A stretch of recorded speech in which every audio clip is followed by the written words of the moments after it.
Hello, hello, and welcome to Death Cafe with me, your Latinx death doula and bruja pastel supernova. This is where we hold space for heart-led conversations about death, dying, and loss. I'll be sharing personal stories and also hearing from insightful minds about everything to do with the inevitable. Today, you're going to meet Andrea. Andrea is an artist, a designer, a tarot reader, and someone who is about to enter the death doula world as a practitioner. Hello, Hi, welcome. thank you. Thank you for having me. As I waft incense smoke towards the screen for a opulent cleanse, Let me just take all that in. could you please introduce yourself? So, I'm Andrea. I'm studying to be a death doula right now. So, I'm a death doula candidate. Um, I'm in the maker spaces as a tarot reader, but I also design my own tarot decks.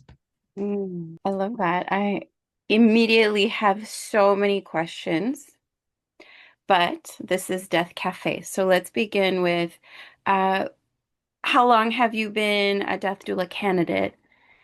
And like what got you there? So what got me there was quite literally about a year ago. A friend of mine had done a chart reading for me, and she had asked me, have you considered becoming a death doula just based on the things that I'm seeing in your chart because you're doing tarot reading, you're doing like artwork, but a lot of it has to do with like mental and emotional health, but it seems like there was a lot of death kind of like surrounding your life. So have you thought about doing it? And so, a year later, okay? A year later, I'm a death doula candidate. I started classes. It's a 12-month program, but I started this past Jan. We're still in January, just a few weeks ago in January. So I'm hoping to get my certification soon. Where are you studying? It's HHA, Home Hospice Association. And is that online or in Toronto? It's in Toronto, but everything is online just for accessibility purposes. Yeah, it's Yeah, convenient. yeah. Uh, cool. How did you feel? How do you feel about the program? Like, tell me about your school experience. Oh What God, did you I feel like I cover? found, yeah, I feel like I found my people. Yeah. Yeah, it's very interesting to me. Just kind of like also hearing your experience as like a death doula as well, because I feel like a lot of the people in the death doula space, they're witches, or they have like Healers. um untapped like psychic ability Hmm. that kind of like allows them to move through these spaces. So I thought that was very interesting. So far, I'm gravitating towards like the different domains of care. So we were learning about grief and bereavement, legacy work, holding vigil, and just getting end of life patients to just, I guess, like help them navigate through those spaces. Like the way I'm kind of processing or seeing like the work of a death doula is quite literally a party planner with just like a little sprinkle of like death social work. I like that. Yeah. Yeah, like it's its most like simplified form. Hmm. And so are you into the party planner? And by that, folks, obviously we get it, the topic, but Yeah. also uh you set up events. You set up a lot of events for different people on different scale, not just like the end of life ceremony or helping with the funeral, but everything in between, because this is a huge life moment and many people are often involved in one person's transition. Uh, Everything is monumental. So, is that the part you're into? That is the part that I'm into. I'm also into like the heavy legacy work. What are they leaving behind? What's like the message or like overall thing that they want others to learn? I think Yeah. that's like a major one for me Hmm. because some I feel like some people when they leave this world, it's like it's not something that they ever really think about. It's like, oh, what was your impact when you were alive? Yeah. Yeah. Life review is intense. I think I've been doing it for a very long time, like Yeah. since high school. So, but I wasn't even aware that I was doing it. It was just Oh, something that made sense to me. I don't okay. know if there needs to be a trigger warning on this podcast. I used to be very suicidal as a teenager. So Okay. this was something that I've always like thought about. It's like, okay, what would be my impact if I were to kind of like die tomorrow? Right. Yeah.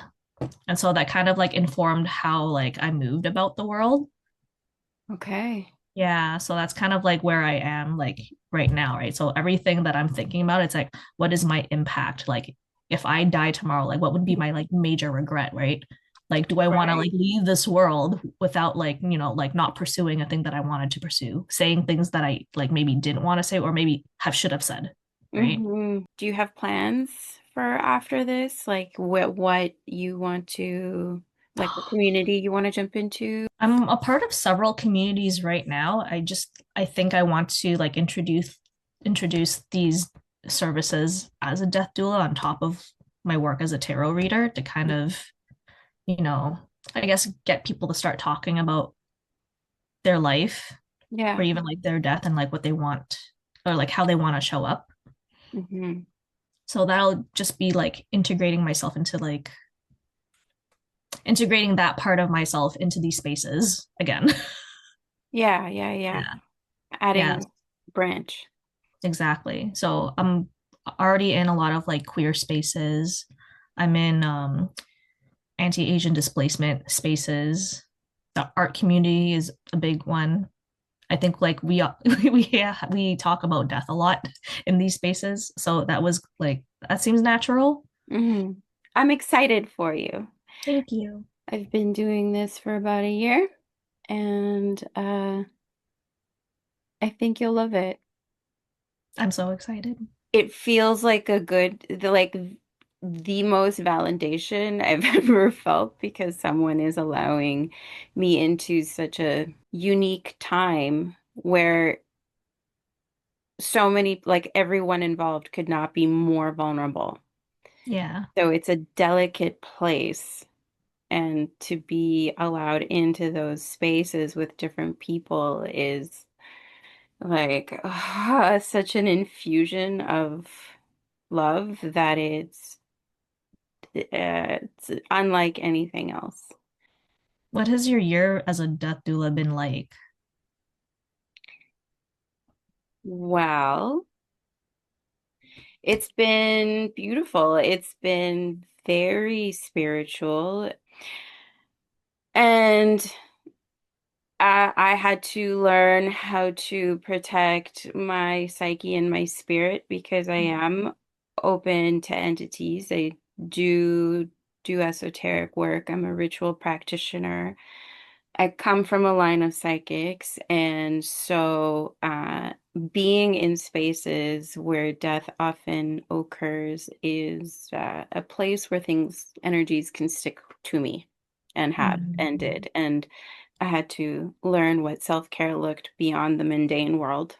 For everyone listening, death doula work, a huge section is put into recognizing and helping others recognize um, burnout, caregiver burnout, and all of the ways that that hits. But I have yet to see anybody really address the fact that spirits can stick to you, drain you, take your energy, and not in a like boo, scary ghost way, but in a way that some don't want to leave yet. Some want to feel this existence again or want to speak to somebody else. And it's something I don't talk about ever. But since you do read tarot and you are in a spiritual practice, I highly recommend that you level up your um, cleanses, that the amount of time that you cleanse your space, cleanse yourself, and seal up a little more than you can imagine Mm. because your crown is open. We're You're vulnerable. we're yes, always, always. um, put water on yourself after. Do like a Okay. water cleanse. Mm. Smoke cleanse, whatever cleanse you want, but it was recommended to me in death doula training to use water, shower like your Ori, your head, this crown chakra, Mm. cleanse and seal. It's very similar to Buddhist practices, like death practices. Yeah. Like, so it's very interesting that you say, like, cleanse with the smoke and the water, because, like, Oh. after we entered the spaces, like, even if you're going there, like, at a funeral, Hmm. you're told to, take like this large bucket of water. I think there's a plant that you're supposed to like boil like in the water. And then Hmm. afterwards, you put that water all over you in the Yeah. shower, your crown, your head, um, the light incense. Seals of Yeah. protection. Yeah, yeah, no, because the stickiness is real. And Mhm. I I got to the point where uh things were really um live in my dwellings. There was Mm, a lot more talking to me than what I was used to. And uh you know, I didn't attract anything horrific, mhm, but you stop sleeping. Like it's mhm, just like so I got really tired for a while, and then you get sick or you get hurt or you get injured, but I was like losing sensation in my arm, like all kinds of things were happening. mm. So do the cleanses. I would encourage you if to wear something red. Okay. Well, that won't be a problem. When your New Lucky. Year's coming, red, red all the Exactly. time. Yeah. Have you navigated with like death work and your tarot? Tell me about who you communicate with. I'm not sure if I communicate with anything or any spirit in particular. I follow Persephone and Lilith and Hecate. Guan Yin Hmm. is a major one. Can you describe them a little bit just for people? I don't know if Yeah, they're absolutely. familiar. Persephone, I can't recall if she goes by a different name, but she, I believe, she's like this goddess that was the goddess of spring, or is the goddess Yeah, of spring. she's And yeah, then, yeah, and then she enters like Hades' domain, becomes queen of the underworld. yeah. But like she walks in between both of these spaces. Like you are the light and you're also the dark. And Mhm. I love that about her. Yeah. Yeah, so I love like embodying like those aspects of her. More recently, I felt like Hecate like really like constantly reach out to me, and it was so wild. I had like the most wild experience after my rabbit had died. Hmm. Like I buried her out in my backyard, and then that's when like a bunch of like these black crows started coming in. It was like it was insane. It was so intense. I was like, okay. Oh wow. I was having a moment. I'm in mourning, but I'm also like hyper aware of like everything that's going on at the same time because this is like, oh, this is so weird to me. It's like it's cool, but it's very weird because this hasn't been anything. I've never experienced something like that before. Yeah.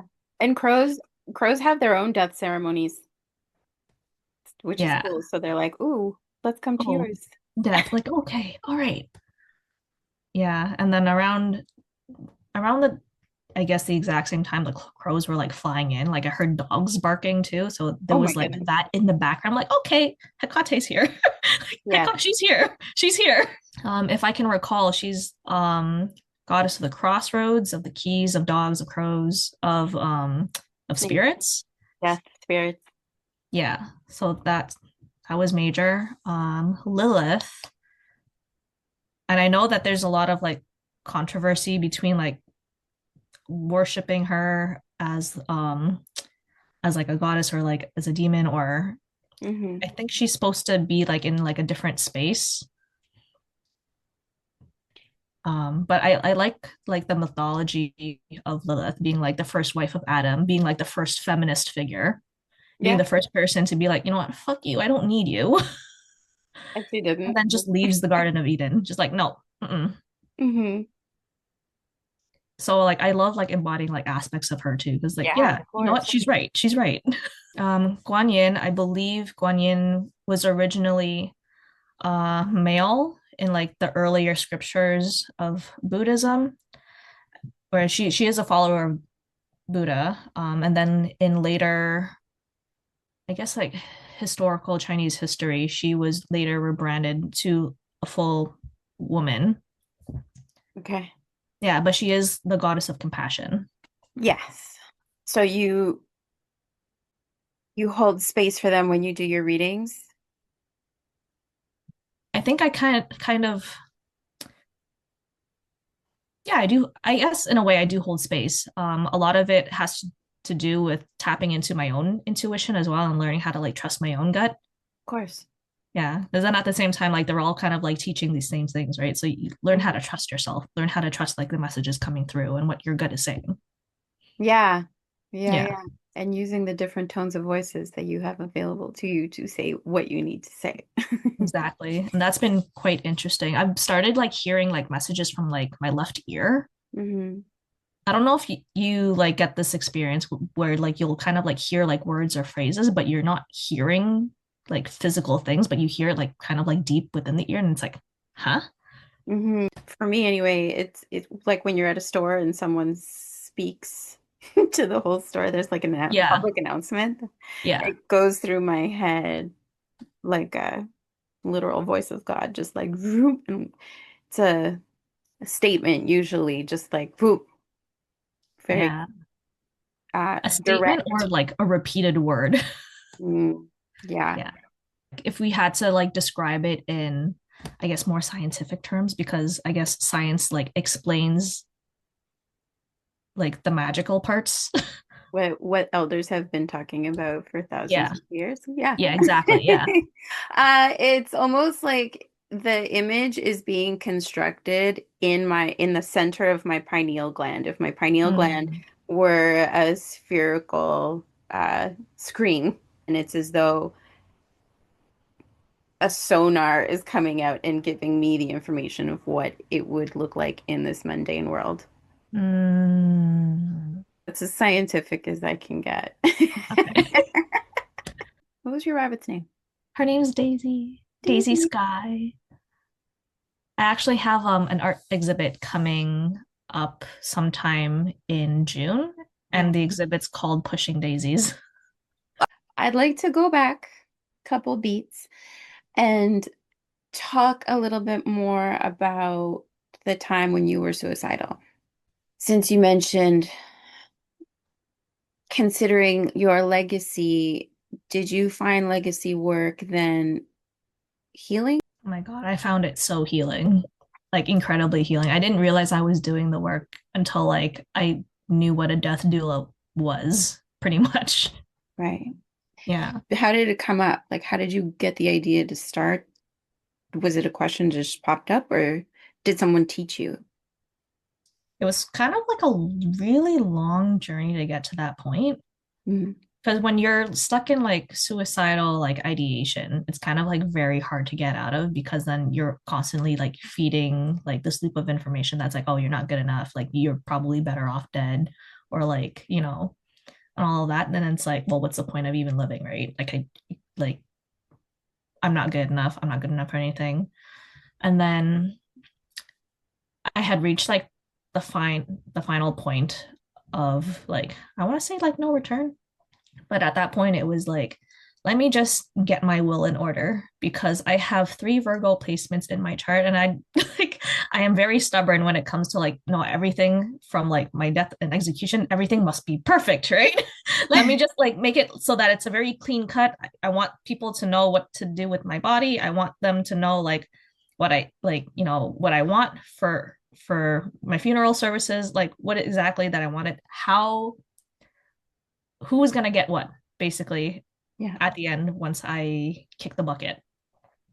And then I gave this note to my ex husband. And then afterwards, he was like, no, no, you're not. I'm like, okay, all right. I don't know what you want me to do then. And then he basically sat down with me and he asked me, like, is there things that you want to do like before you kick the bucket? I'm like, okay, well, I don't know. This is kind of like, can fulfill my dreams of being a mermaid or like, or like, fulfill my dream of like going to Disney or like just, get myself out of like this kind of hellhole situation that I'm in. Hmm. Kind of impossible. So then I would write down like the most ridiculous things. Eventually at some point, like I got out of the situation that I was in. And then, like through a lot of like self-reflection, because I was in that space where I was like safe enough to kind of process everything that was happening to me at the time. Hmm. I was like, oh, maybe I don't want to die. But then it was also like, well, I don't know yet. I don't know. There was still kind of like that uncertainty. Hmm. But then it was like, okay, well, I have this list. Why don't I go and fulfill whatever I wanted to do before I go and kick the bucket then? Long story short, yes, I ended up becoming a mermaid for a little bit. I ended Yes. up going to like all the places that I wanted to go to, like fulfilling like every single kind of like ridiculous like hopes and dreams that I had. And I was like, oh, huh, what else can I do? Right? Yeah. Yeah. So that kind of like allowed me to kind of get out of that. So then from there, I didn't realize that I was doing legacy work because it's Right. like, okay, well, what do I want? What memories do I want to have? What do I want to leave behind? Like, I don't know, like what kind of impact do I want to like make on other people? Because I think Mhm. like from doing all of those things and like just bringing joy to like everyone's faces, right? Like it meant a lot. So it's like, Yeah. oh, maybe this life isn't so bad. Meaning making, legacy work. This is Exactly. something that people should do. Exactly. And now I'm like doing like a bunch of like other different things. I love that. I love that for you. I'm glad you're here. Thank you. I'm Um, glad that I am here too. I would like to know who you've been thinking about or um, who you'd like to remember today. It would be my pet rabbit Daisy and my grandparents on both sides of my family. Tell me all about them. So, my pet rabbit, I've had her since she was 3 years old.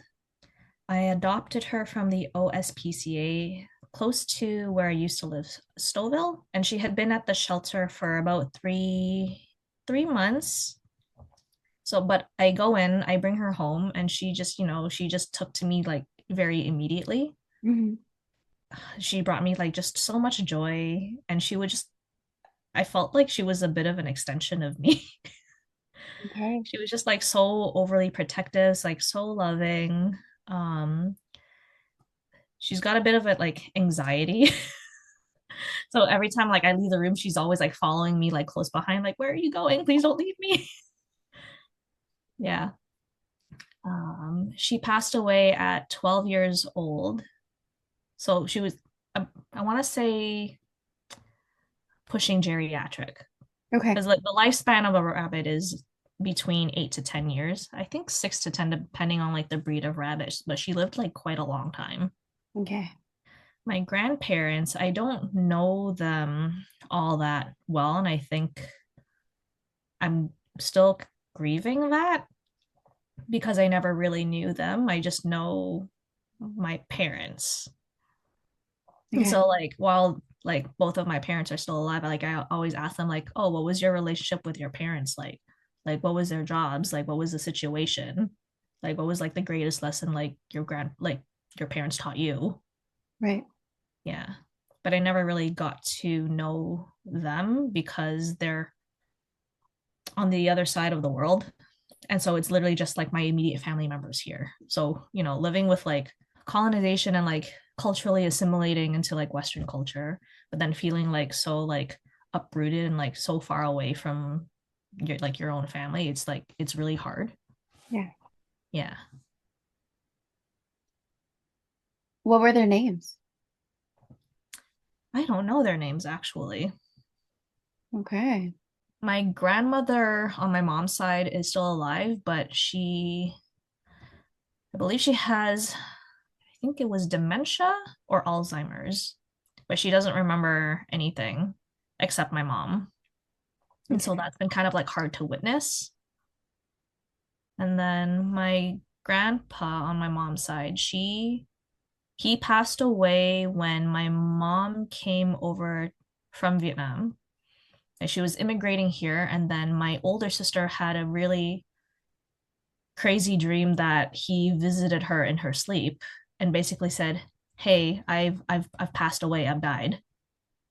And this was like on the plane ride over. Um, Yeah. Yeah. So I never really like got to know him. yeah. My grandpa on my dad's side, I was told that I was the favorite, the family favorite, Okay, because it was like awesome. the first daughter born overseas, the first like granddaughter in general. And it's Yeah. like, oh, this is like the most beautiful granddaughter I've ever had. Right. So he would always like put like my, I guess like our family photos like in the little glass cabinet. So like every time like he would walk by, like he would like take a look and be like, that's my grandchild. Oh. My only interaction with him was the first time I went to visit family back in 1996. My only memory of him was that he was like a very scary man. Oh, damn. Yeah.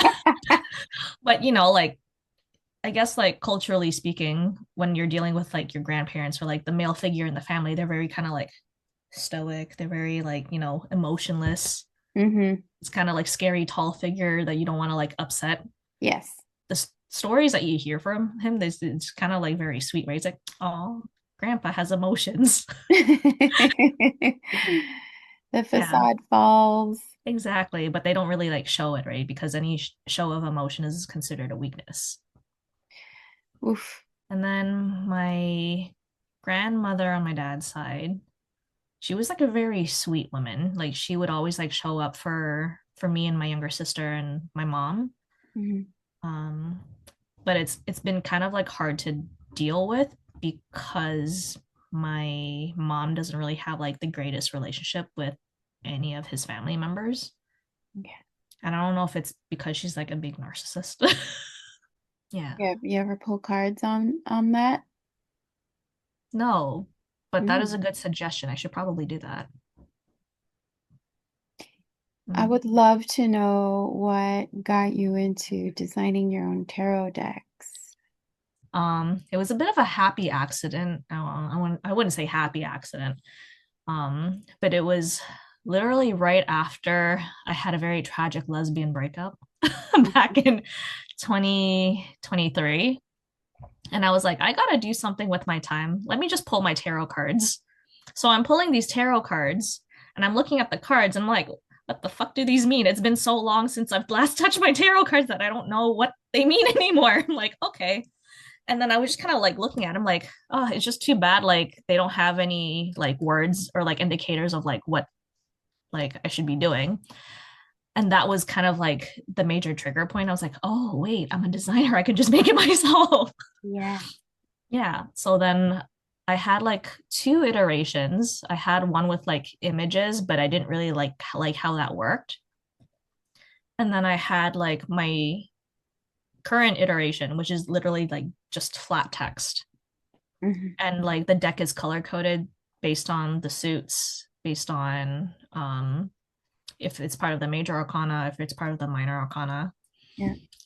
Um, the first deck that I came out with is it was the introspection deck, and that basically asks you a lot of um, thought-provoking questions, Hmm. sort of like within like the realm of mental health, or if you wanted to like connect with a friend of yours like on a deeper level, then you can like ask each other like these questions. The second one, the second version of the deck is called the unhinged deck. Ooh, I like that. Yeah, the unhinged one, it's almost like Cards Against Humanity, but with tarot. So it's very spicy. I can hear it. Yeah. Yeah. Yeah. Yeah, that one is like my most popular tarot deck. It is currently sold out. Amazing. Yeah. The third and final one, I call that one the affirmations tarot deck. And it's Hmm. like the most colorful, the most cutesy one. I Hmm. view that one as like maybe like the third child, Ah. as opposed to like, the first child being the introspection. The Right. second one, middle one is like the unhinged middle child. Yeah. Yeah, it's like, oh, okay, happy accident. Yeah, but that one, again, also color coded, also based on like the suits, um, all based on like the Rider Waite tarot deck meanings. Yeah, I might have to get that unhinged one. Put me on that waiting list. I absolutely will. When I heard the name, not only is it just like a great word, uh, but the image that I get upon hearing unhinged is someone who is radically honest. Yeah. And there's no better spirit for divination than someone who's like, listen, Listen here. let me tell you something. It sounds like you've had so many different lives so far in this existence. Uh, do you have any last words for any person, place, or time, including past selves that you haven't said out loud? I have a lot to say to the people that I've never liked or have just unfriended. I don't know if we want to end off on a very Give like it to negative me. note. Fuck you. Like fuck you. Disrespectfully. You know, more and more people are really getting into it. Deuces. Exactly. Where can people find you, your artwork, your decks, your exhibits, your Yes. death doula future work? Where can they contact you? Easiest way to contact me and find me is through my Instagram. So it's at andrealou.designs, two U's. And then I have my website, andrealoudesigns.com. I want to thank you for sharing so much, and I'm so excited for you. Thank you so much. And there it is. To get a hold of Andrea, I have posted all of the links in the show notes. And if you want any assistance with death doula related services, readings, energy work, or just have questions, find me on my website, deathdoulapastel.com. You can send an email to info@pastelsupernova.com for story suggestions, your own personal experiences, and any other questions you might have. Find me on Instagram at Death Doula Pastel, and please share, like, do all the things to get this pod noticed by your friends, peers, anyone who might be interested. Your sharing matters a lot to me, and I thank you in advance. Until next time, blessings and respect.